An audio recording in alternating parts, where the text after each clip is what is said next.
pasti orang kuat ini tidak sengaja hancurkan kami, karena mereka tahu bahwa anak-anak, ibu-ibu, orang tua, mereka penting. Hanya mereka gara-gara emosi, marah, baku tengkar. Jadi saya mohon, kalau bapak-bapak ada masalah, ada hal yang penting yang harus dilindungi, tolong perhatikan kami rumput-rumput. Kami pohon-pohon, rumah-rumah, pagar-pagar. Mungkin bapak-bapak tidak sengaja kasih hancur kami, tapi kami tidak cukup kuat untuk melindungi diri. Jadi sekarang keluarga saya menjadi pengungsi. Kami seperti hewan-hewan kecil yang dapat lari. Kami pindah ke sini untuk sementara. Tapi saya tidak bisa lupa teman-teman saya. Mungkin teman-teman saya bisa dipikir seperti rumput. Sudah tertanam di situ, tidak bisa pindah. Tidak ada kaki-kaki untuk jalan. Saya punya teman masih di situ, masih tidak aman, masih di daerah bahaya, mungkin akan diinjak. Saya punya teman Alfia, Deborah, Afrida, Carolina, Elsa, Penny, dan 300 yang lainnya yang tidak bisa pindah. Apa yang akan terjadi ke mereka? Sekitar tahun 2004 atau 2005 saat bapak dan mama saya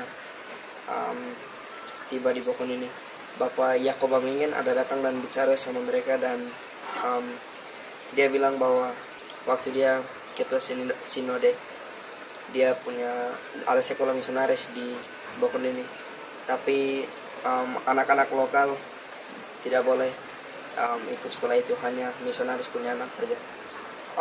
Dan sekarang anak misionaris semua sudah jadi pendeta, pilot, semua sudah sukses, tapi anak lokal masih sulit. Jadi dia minta orang tua saya untuk buat sekolah untuk kami, anak misionaris dan anak-anak lokal, dan saya dan teman-teman saya ikut Opangen selama ini, supaya saya punya teman-teman dan saya juga semua bisa sukses, tidak ada yang sulit, semua dapat kesempatan. Dan permohonan ini bukan dari orang luar, orang barat, tapi dari orang Papua sendiri. Bapak Yakob Amingen, mantan ketua sinode, Bapak Lepius dan Bapak Dorman, dua presiden Gideon terakhir, dan sekarang sangat mendukung dan melindungi dan menjaga Opangen, dan kami berterima kasih. Dan memang Arwen dan saya bisa dapat kesempatan untuk tinggal di Malaysia atau ke Amerika atau sekolah internasional yang lain.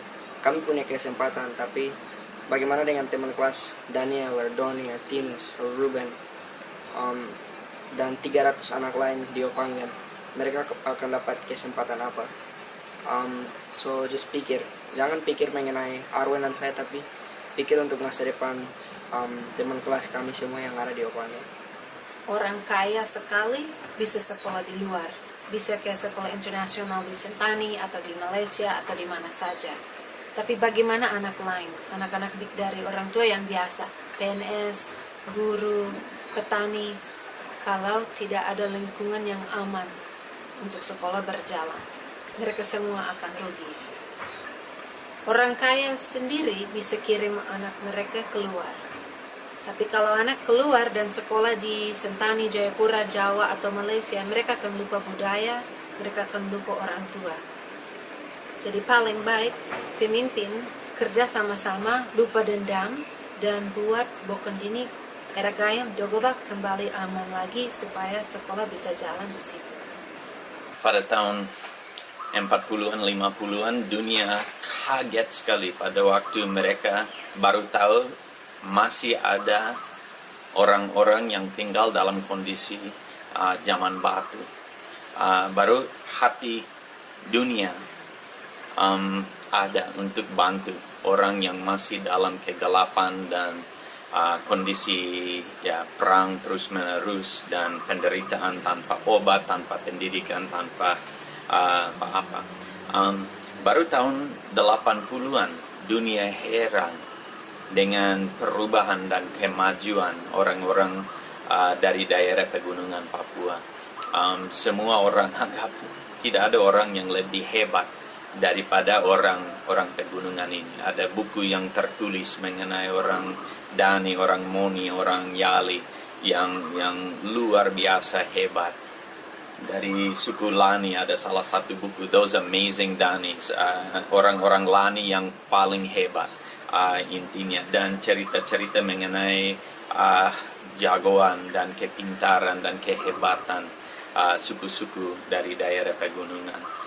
Yang paling kena hati orang-orang di luar negeri itu bahwa suku-suku yang hanya tahu hidup berperang dan balas dendam, mereka belajar ampuni dan mereka mengampuni musuh mereka, dan mereka mulai hentikan atau stop perang suku dan mulai menjangkau dengan kasih mereka punya musuh dan orang yang pernah membunuh mereka punya keluarga dan lain-lain.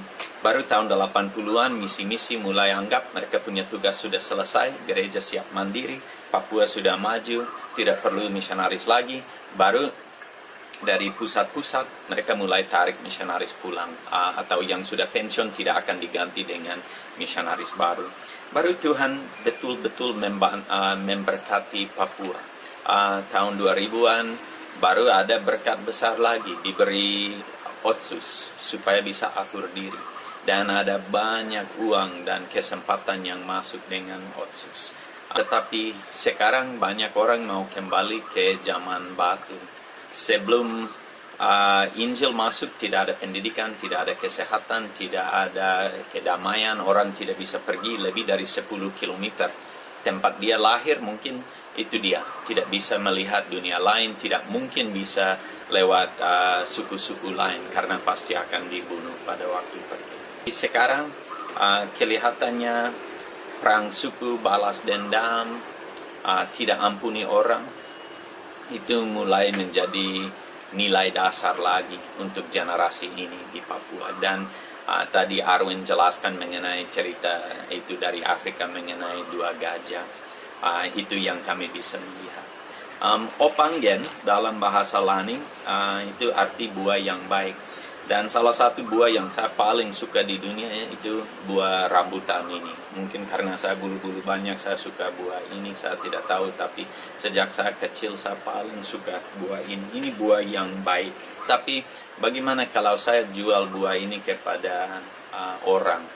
Baru dia dapat bawa pulang, baru dia coba buka, baru tidak ada isi di dalam. Dia pasti akan marah karena buah ini tanpa isi, kalau ada biji di dalam itu bisa tanam dan dapat pohon. Tapi kalau tidak ada buah, tidak ada biji di dalam, ini tidak ada arti. Kami hanya buang saja karena tidak ada gunanya. Injil, buah, isi, biji untuk Injil itu ampunan. Kalau kita tidak tahu arti ampuni, Injil itu percuma, itu kulit saja yang kami hanya buang. Jadi kalau kami bilang saya orang Kristen, saya sudah terima Injil, kami rayakan Injil masuk dan lain-lain, tapi saya tidak bisa ampuni orang yang salahkan saya, itu tidak benar. Saya bukan orang Kristen, saya bukan pengikut Yesus. Saya hanya kulitnya saja, saya tidak tahu isinya. Jadi sekarang saya baru dapat manajer, orang yang sangat hebat yang akan bantu kami di Dogobak, Eragayam, dan Bokendini, manajer sekolah. Tapi sejak perang ini, dia tidak berkomunikasi dengan saya, langsung putus. Saya ada komunikasi dengan guru-guru dari luar negeri yang saya mau bawa masuk untuk mengajar di Opanggen, tetapi mereka sekarang semua ragu-ragu. Saya sudah ada beberapa tim orang barat yang akan masuk dan bantu kita punya anak dalam bahasa English dan lain-lain semester depan, tapi mereka semua mulai batal karena kondisi perang. Jadi tidak bisa ada dua-dua. Ini seperti minyak goreng dan air, tidak akan campur. Kalau isi minyak goreng, air akan terpisah. Tidak bisa berperang balas dendam dan ada pendidikan yang baik, program kesehatan yang baik, otsus dan lain-lain. Jadi masyarakat harus pilih kami mau apa. Nah, pada waktu Yakob Bamingen dan kepala-kepala gereja dan tokoh masyarakat minta sekolah Opanggen, mereka masih suka damai. Mereka masih mau ada kesatuan untuk suku-suku semua dan bangsa-bangsa semua. Tetapi sekarang dengan virus ini, balas dendam, tidak akan ampuni, mau perang, yang aja tidak sengaja, itu akan mengusir pendidikan yang baik, mengusir kesehatan yang baik, dan yang akan tinggal itu zaman batu lagi. Jadi saya harap tolong berpikir baik-baik, karena keputusan untuk tidak ampuni dan balas dendam ada akibat sangat besar untuk anak-anakmu. Mereka akan panen apa yang bapak-bapak sekarang ada tanam. Akan ada buah yang baik atau tidak, itu kembali ke pilihan bapak-bapak sekarang. Mau menjadi gajah jantan yang berkelahi dan dapat nama besar, atau mau rendah hati, ampuni orang, tidak membalas dendam tetapi mengampuni orang yang melukaimu. Itu arti Kristen, pengikut Yesus. Jadi kami harus berpikir mau yang mana.